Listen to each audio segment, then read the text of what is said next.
Ya, halo pemirsa, apa kabar Anda hari ini? Langsung dari studio IDX Channel Jakarta, saya Prasetyo Wibowo kembali hadir dalam Market Review yang akan mengupas isu-isu penggerak ekonomi di Indonesia.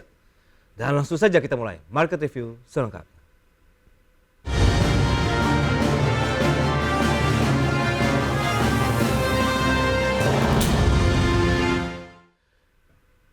Badan Pusat Statistik mencatat pertumbuhan ekonomi Indonesia pada kuartal pertama tahun ini mencapai 5,03% secara tahunan.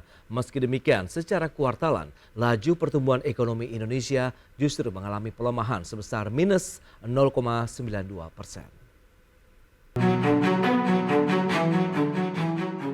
Pertumbuhan ekonomi Indonesia pada kuartal pertama tahun 2023 mampu tumbuh lebih baik secara tahunan. Badan Pusat Statistik atau BPS mencatat perekonomian pada 3 bulan pertama tahun ini tumbuh 5,03% secara tahunan. Angka tersebut tercatat lebih tinggi dibandingkan kuartal pertama 2022 sebesar 5,01%. Namun demikian, Deputi Bidang Neraca dan Analisis Statistik BPS Muhammad Edi Mahmud menjelaskan, secara kuartalan pertumbuhan ekonomi mengalami kontraksi sebesar 0,92%. Hanya saja BPS menegaskan bahwa hal tersebut sesuai dengan pola musiman yang biasa mencatatkan pertumbuhan negatif pada awal tahun. BPS juga mencatat seluruh sektor lapangan usaha mengalami pertumbuhan positif pada kuartal pertama tahun ini, terutama pada beberapa lapangan usaha yang dominasinya cukup besar seperti industri, perdagangan, pertambangan, pertanian, dan konstruksi. Serta sektor-sektor tersebut telah menyumbang sekitar 65,02% pertumbuhan pada kuartal pertama. Q1 2023 dari sisi supply didorong oleh industri, manufaktur, ya, kemudian transportasi pengudangan dan perdagangan. Nah, sementara dari sisi demand, ya tadi sudah disebutkan, didorong oleh konsumsi rumah tangga, kemudian ekspor dan PMTB. Ini cukup besar. Kemudian dampak Ramadan belum pada puncaknya di Q1 2023 ya. Meski demikian di awal Ramadan yang tadi saya sebutkan ya, terjadi pada Maret itu ada sekitar 9 hari ya, cukup mendorong lah peningkatan permintaan rumah tangga terutama untuk makanan dan minuman. BPS mencatat kegiatan usaha dengan pertumbuhan tertinggi secara tahunan adalah transportasi dan pergudangan yang tumbuh sebesar 15,93%. Sementara akomodasi dan makan minum sebesar 11,55%, serta jasa lainnya tumbuh 8,90%. Dari Jakarta, Raharjo Patmo, IDX Channel. Baik pemirsa, untuk membahas tema kita hari ini, menakar kekuatan pertumbuhan ekonomi Indonesia, sudah tersambung melalui Zoom bersama dengan Bapak Muhammad Faisal, Direktur Eksekutif KOR Indonesia. Selamat pagi Pak Faisal. Selamat pagi Mas Pras. Ya, salam sehat Pak Faisal. Salam sehat juga. Baik, ini menarik dengan pertumbuhan ekonomi Indonesia yang masih dalam tren positif karena masih bertahan di atas 5% seperti yang tadi sudah disampaikan oleh BPS pada kuartal pertama tahun ini. Dan sejauh ini apakah memang sudah sesuai dengan konsensus dari ekonom sendiri, Pak Faisal? Konsensus ekonom sebetulnya 4,9%. Oke. Sebagaimana juga kami dari KOR itu 4,9%. Jadi realisasi 5,03% ini sedikit di atas prediksi ya konsensus para ekonom umumnya dan termasuk juga KOR ya. KOR itu memprediksikan sedikit di bawah 5% sebetulnya. Nah, jadi kalau dikatakan apakah ini sesuai, ada sedikit perbedaan. Okay. Nah, hanya saja nanti kita perlu bedah ya, kenapa itu bisa terjadi. Karena kalau kita melihat satu persatu sumber pertumbuhan ekonominya sebetulnya sudah hampir semuanya itu seperti yang diprediksikan. Jadi konsumsi rumah tangga, investasi, kemudian belanja pemerintah dan juga ekspor, ini semuanya kita prediksikan memang sebagai contoh konsumsi rumah tangga ya, itu di bawah 5% ya, artinya masih di bawah kondisi sebelum pandemi ya. Jadi kalau kita lihat realisasinya 4,5%. Investasi bahkan lebih rendah dibandingkan prediksi kita yang mana realisasinya hanya 2%, padahal di kuartal yang sama tahun lalu bisa sampai 4%. Pra pandemi itu di atas 5%. Okay. Spending pemerintah ini masih cukup oke lah, masih di kisaran 4%. Ekspor juga ya, walaupun kita sudah prediksikan memang pertumbuhannya kan terus mengalami penurunan tapi masih relatif positif.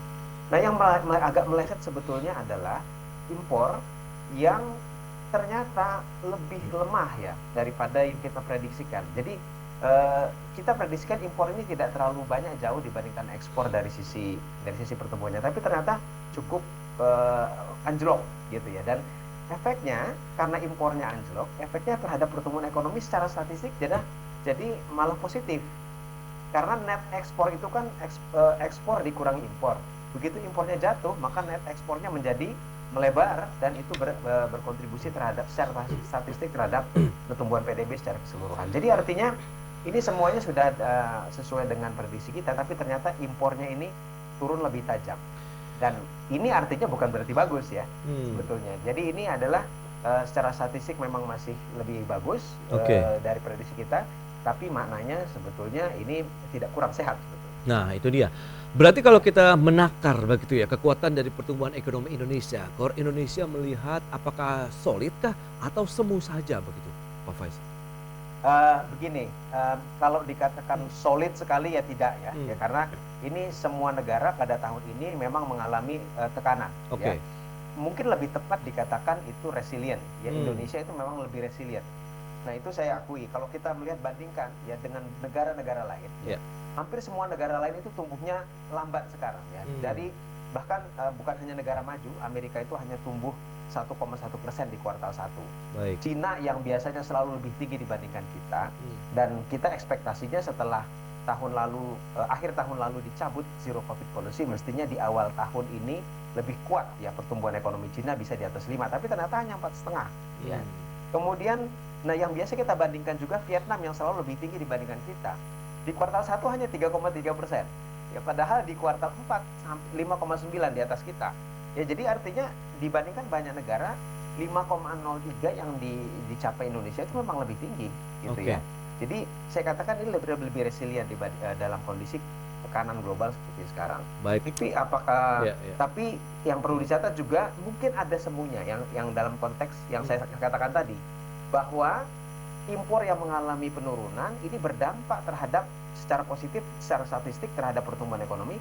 Tapi sebetulnya ya penurunan impor ini kan artinya tidak kurang baik. Nah, nanti kita lihat sebetulnya penurunan impornya juga terjadi pada impor barang-barang produktif ya, sampai kontraksi sampai dengan hari ini. Betul. Barang baku penolong begitu yang biasanya memang diimportasi. Nah, Anda melihat ini lebih disebabkan karena aktivitas ekonomi kita yang sudah mulai tertahankah begitu? Karena kita lihat memang bahan baku ini menjadi salah satu kebutuhan juga untuk menggerakkan sektor industri di tanah air begitu, Pak Faisal.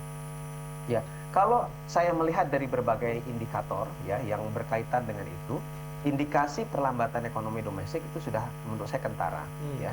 Kalau satu hal kita bisa melihat impor bahan baku dan bahan baku dan penolong itu sudah negatif pada saat sekarang ya. Ini lebih rendah daripada prediksi kita sebelumnya ya, dan walaupun ya ini biasanya kita kaitkan dengan kinerja industri. Walaupun PMI manufaktur itu masih 5,2 sekarang, artinya dalam masih pada masa ekspansi, tapi pembelian bahan baku bahan penolongnya itu sudah mulai agak berkurang. Nah sekarang kita coba cross check ya, double check dengan indikator-indikator konsumsinya, karena produksi ini kan disebabkan karena adanya konsumsi tingginya demand atau tidak. Nah kalau kita melihat dari konsumsi rumah tangga memang ada banyak penurunan, dan salah satu yang kita selalu lihat adalah bagaimana indeks penjualan real atau retail, itu hasil survei daripada BI, yang mana di kuartal 1 ini tumbuhannya jauh lebih rendah dibandingkan dengan kuartal 1 tahun yang lalu. Nah kalau di kuartal tahun lalu itu sampai 12,5% pertumbuhan retail itu.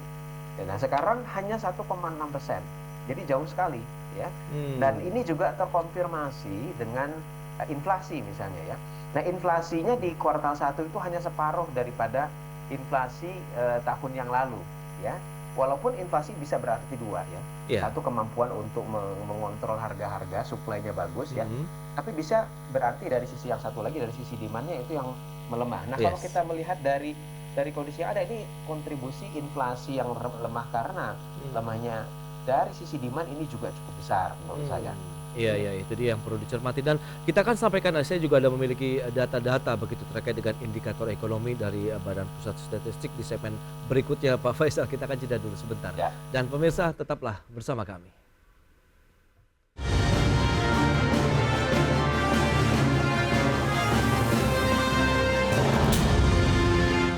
Ya, terima kasih Anda masih bergabung bersama kami dalam Market Review. Berikut ini kami sampaikan sejumlah data terkait dengan indikator ekonomi, aktivitas ekonomi di Indonesia itu seperti apa. Data dari Badan Pusat Statistik, ada juga dari Bank Indonesia, Gaikindo, dan juga beberapa lembaga negara lainnya.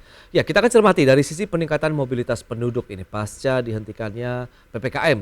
Kita akan lihat dari sisi penumpang moda transportasi secara tahunan juga mengalami pertumbuhan. Angkutan kereta 69,37%, laut 13,3%, angkutan udaranya 58,18%. Sementara rata-rata TPK hotel itu sekitar 3,62% secara tahunan. Demikian juga dengan kunjungan wisatawan mancanegara yang melonjak hingga 508,7%.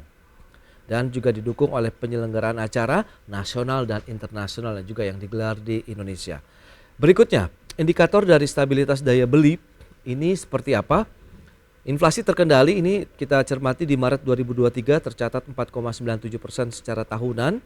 Secara kuartalannya naiknya 0,68%. Kemudian indeks dari penjualan retailnya tumbuh 1,58%. Penjualan mobil wholesale 7%, sepeda motor 44,47%, kemudian penerimaan pajak dari PPh pasal 21 21,6% dan nilai transaksi uang elektronik kartu debit dan kredit ini tumbuhnya 3,03% secara tahunan. Sementara untuk kuartalan justru negatif 4,31%. Berikutnya kita lihat dari kinerja perdagangan luar negeri.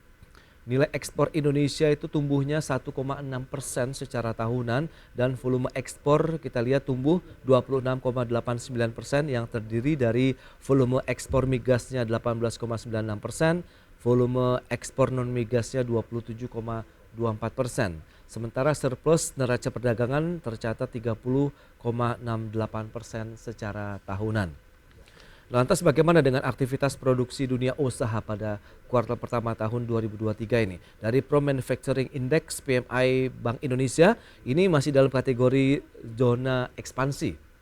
Kapasitas produksi terpakainya sekitar 72,33%, impor barang modal tumbuh 10,5%, impor barang konsumsi naik 2,73%, kemudian produksi mobilnya 5,75%, penjualan listrik 3,51% dan produksi gas dari PGN juga tumbuh 8,02%. Itu dia beberapa indikator yang kita akan coba elaborasikan kembali bersama dengan Bapak Muhammad Faisal, Direktur Eksekutif KOR Indonesia. Baik Pak Faisal, kita akan lanjutkan kembali. Kalau data-data yang tadi sudah disampaikan ini memang tumbuhnya masih positif begitu, tapi yang Anda tekankan dari awal adalah yang perlu dicermati juga oleh banyak pihak pemerintah dan juga para pemangku kepentingan adalah sudah mulai ada tahanan di sana, dalam artian sudah ada perlambatan meskipun tumbuh positif. Nah, apa yang bisa kita cermati dengan kondisi yang ada? Apakah sebenarnya ini tidak hanya terjadi di Indonesia begitu, atau memang ini yang perlu dicermati dengan beragam lagi kebijakan-kebijakan yang perlu disiapkan oleh pemerintah, Pak Faisal? Ya, kan halnya ini tidak hanya terjadi di Indonesia, itu memang betul gitu ya. Bahkan kalau kita lihat di banyak negara peers ya, ini tekanannya malah lebih besar. Ya, karena banyak negara peers ya, termasuk misalkan negara-negara tetangga kita di ASEAN.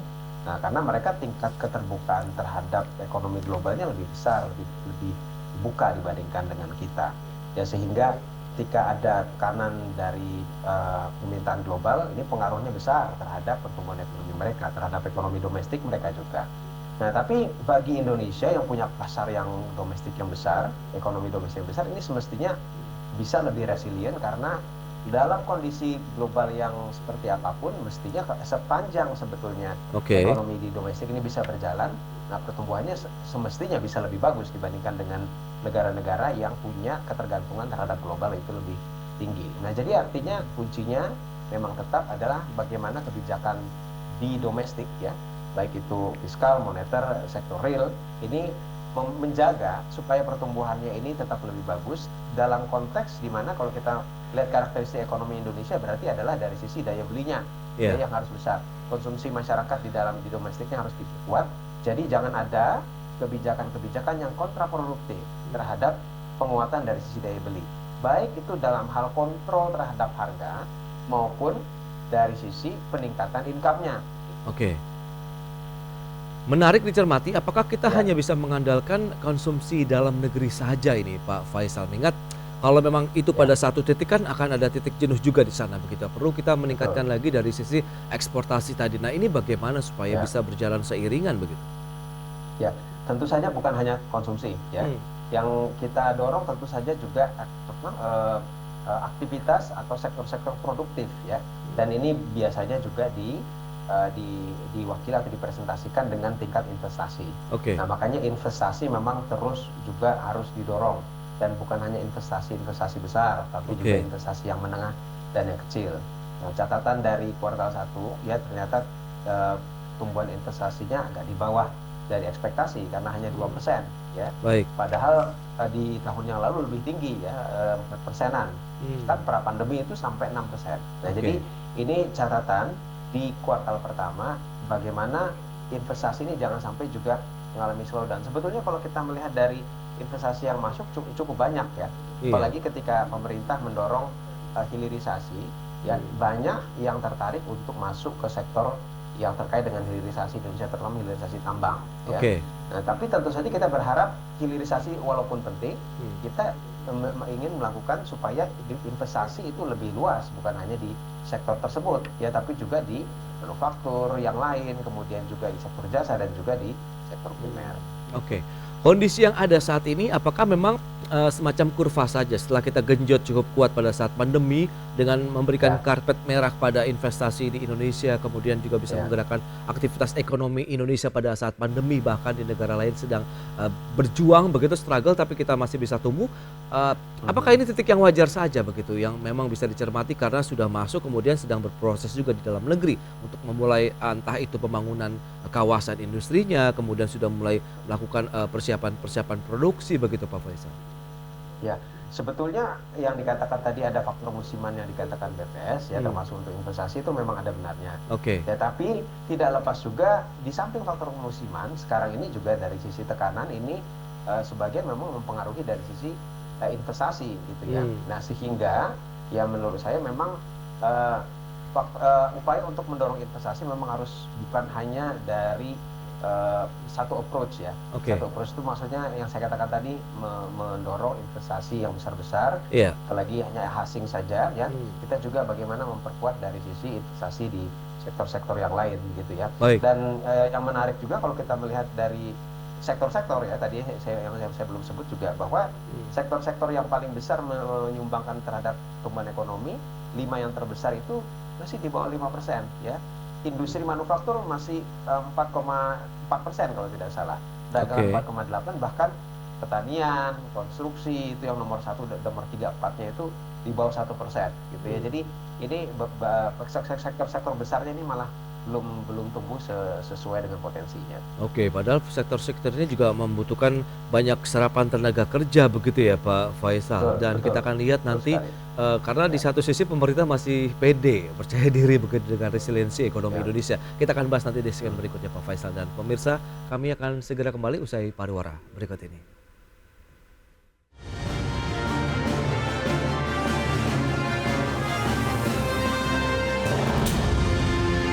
Ya, semakin menarik perbincangan kita mengenai kekuatan ekonomi Indonesia. Begitu solitkah atau memang masih cenderung semu? Tadi sudah disampaikan oleh Bapak Muhammad Faisal, Direktur Eksekutif KOR Indonesia. Pak Faisal, kita akan lanjutkan kembali. Ini bicara mengenai posisi pemerintah begitu ya. Memang masih percaya diri dengan indikator-indikator ekonomi yang tadi sudah disampaikan masih tumbuh positif begitu. Tapi Anda juga mencermati ada perlambatan yang juga perlu disikapi, perlu juga disiapkan strateginya begitu, apa yang harus menjadi booster lagi untuk mendorong aktivitas ekonomi Indonesia. Dan Anda melihat bagaimana? Apakah memang kita masih bisa pede dengan kondisi ini, Pak Faisal? Ya, kalau dari sisi resiliensi saya sepakat. Ekonomi kita memang lebih resilient dibandingkan komparasi dengan negara-negara lain ya, dalam kondisi seperti sekarang. Nah, tapi apakah pede atau tidak, satu tadi ya, positif tapi ada perlambatan. Yang kedua juga kita tidak bisa hanya melihat secara agregat. Indikator-indikator makro secara agregat itu positif ya, kecuali satu yang saya katakan tadi, impor ya. Nah, tapi kalau kita bedah ya, bagaimana misalkan dari sisi kesenjangan ya antara yang kalangan atas dengan kalangan bawah ya. secara agregat pengangguran turun, ya, kemiskinan juga turun. Tapi Baik. sebetulnya kesenjangannya ini tidak semakin melebar sebagai efek salah satunya juga dari pandemi. Jadi sekarang efek dari pandemi, ya, yang walaupun sudah coba untuk diobati dengan pen, ya, dan pennya sudah habis, sekarang kita masuk masa normalisasi, ini belum sembuh, ya. Oke. Kalau kita bertanya kepada bagaimana kondisi sektor usaha mikro, ya, usaha kecil, ya, ini belum sepenuhnya pulih dibandingkan dengan kondisi pra pandemi. Sebagian sektor bukan hanya belum pulih, bahkan ada tambahan tekanan baru yang sebagaimana kita dengar di industri tekstil, industri alas kaki, PHK sudah terjadi dari akhir tahun lalu dan sekarang katanya masih terjadi, ya. Sejumlah sektor ini mengalami tekanan setelah pandemi, masa para pandemi lewat, ini kemudian mengalami tekanan yang lebih besar karena dari sisi hulu ada inflasi, dari sisi hilirnya SAR-nya di luar negeri karena banyak berorientasi ekspor ini mengalami penurunan sehingga berdampak terhadap kinerjanya, bahkan harus lay off, ya. Nah, jadi artinya kalau kita bedah terlepas dari angka-angka agregat yang secara totalnya positif, nah ini ada sektor-sektor tertentu dan ada segmen-segmen skala usaha tertentu yang signifikan bagi ekonomi kita, ya. Ini kan tekstil, produk tekstil, alas kaki. Ini kan adalah salah satu sektor unggulan, ya. Betul. Usaha mikro dan kecil itu juga adalah yang berkontribusi paling besar terhadap ekonomi kita. Ini ada yang belum pulih dan ini masih semestinya menjadi PR, ya, dalam hal kebijakan pemerintah, ya. Dalam melakukan normalisasi pada tahun ini harus lebih hati-hati melihat dinamika dari sisi beberapa segmen ekonomi yang masih vulnerable ini. Anda menangkap begitu, apakah memang belum ada keberpihakan, keberimbangan begitu antara sektor yang tadi mungkin dari skalanya mikro, menengah, besar itu memang perlu didukung satu kebijakan yang komprehensif dan bersama-sama begitu, Pak Faisal? Jelas, komprehensif jelas, ya. Jadi saya katakan bukan berarti tidak ada upaya untuk dari pemerintah, itu ada, ya. Seperti misalkan ketika akhir tahun lalu sebagai bagian dari kebijakan normalisasi mestinya restrukturisasi kredit untuk UMKM salah satu diantaranya itu kan berhenti, ya. Nah, tapi kemudian direspon oleh EJK, kemudian dilanjutkan, ya, untuk beberapa sektor-sektor yang dianggap penting, ya. Jadi itu sebetulnya jadi ada respon kebijakan yang melihat dinamika perekonomian, ya. Nah, tapi memang tidak cukup hanya itu, ya. Kalau kita melihat kebutuhannya kan lebih besar, bagaimana dari sisi pendampingan, bagaimana akses pasar yang terjadi pada industri tekstil ini kan bukan hanya permasalahan di ekspor, tapi juga akses mereka terhadap industri pasar dalam negeri ketika mereka ingin beralih menjual ke dalam negeri ini juga kesulitan karena ada impor yang lebih kencang sekarang, bukan hanya legal tapi juga ilegal. Nah, jadi artinya ini yang dikatakan tadi kebijakan lebih komprehensif memang bukan hanya di 1-2 jenis approach saja, tapi juga di sisi yang lain. Nah, strategi apa yang harus disiapkan oleh pemerintah begitu di satu sisi untuk bisa menjaga laju pertumbuhan ekonomi kita tetap positif, aktivitas usaha dan berkegiatan ekonomi masyarakat juga tetap kondusif, Pak Faisal? Ya, tentu saja banyak, tapi secara garis besarnya adalah jangan sampai ada kebijakan, ya, baik itu fiskal, moneter maupun juga kebijakan di sektor real yang kontraproduktif terhadap upaya untuk dorong daya beli pada tahun ini, gitu, ya. Kita tahu memang tahun ini tahun normalisasi, tapi jangan kemudian at the cost of penurunan dari sisi purchasing power yang akhirnya itu melemahkan atau menahan laju pemulihan ekonomi pada tahun ini dan juga tahun-tahun berikutnya. Baik, nah ini bicara mengenai ya lagi-lagi lah tahun politik begitu, tahun 2023 menuju 2024. Apakah ini menjadi satu dinamika yang dicermati juga pelaku usaha ataupun investor? Ya, tentu saja, ya, karena tahun politik dan menjelang pergantian kepemimpinan ini tentu saja mempengaruhi pertimbangan-pertimbangan para pelaku usaha. Banyak keputusan-keputusan bisnis yang besar. Ini menunggu bagaimana kondisi politikan atau kepemimpinan berikutnya. Ya, tapi kalau saya melihat sampai dengan paling tidak di kuartal pertama ini pengaruh dari tahun politiknya belum terlalu terasa, ya. Mungkin akan lebih kelihatan nanti di semester kedua atau menjelang kuartal keempat ketika sudah lebih ramai lagi, ya, persiapan untuk pemilihan presiden. Tapi saya lihat sampai saat sekarang itu relatif masih cukup oke. Ya, artinya pengaruh dari tahun politik terhadap perekonomiannya walaupun sudah mulai menghangat, tapi tidak terlalu punya dampak yang negatif, Iya, katakanlah gitu. Nah, dukungan dari kebijakan sendiri perlu ada yang ditelurkan lagi tidak? Mengingat kalau memang tadi secara tahunan kita masih di atas 5% pertumbuhan ekonomi. Tapi kalau kita lihat secara kuartalan ini cenderung sudah turun memang ini Pak Faisal. Ya, yang jelas upaya untuk mendorong penciptaan lapangan pekerjaan kan masih terus harus diupayakan. Iya. Ini bukan satu program-program padat karya, kemudian fasilitasi bagi UMKM karena itu lebih banyak ketenaga kerjaan kita ada di situ ya. Yes. Nah ini yang harus terus didorong pada tahun ini, itu juga sebagai bagian dari tadi untuk menjaga daya beli dari sisi income-nya gitu ya. Dan lantas bagaimana proyeksi dari KOR Indonesia sendiri melihat daya tahan ekonomi Indonesia ke depan? Kalau tahun ini kita memang prediksikan di 4,5 sampai 5%. Jadi kita melihat tahun 2023 pertumbuhannya masih agak sedikit tergelincir dari 5%. Tapi untuk ke depan ya kita bisa, saya rasa di 2024 dan juga di tahun berikutnya semestinya bisa lebih dari 5%. Tapi yang perlu menjadi catatan ya kita kan tidak cukup hanya tumbuh 5%. Yes. Ya. Nah sehingga perlu ada transformasi ekonomi, kita perlu tumbuh lebih tinggi lagi dari itu. Gitu. Nah, ini yang kalau tidak dilakukan ya kita akan kembali ke pertumbuhan 5% tapi ya hanya segitu saja gitu ya.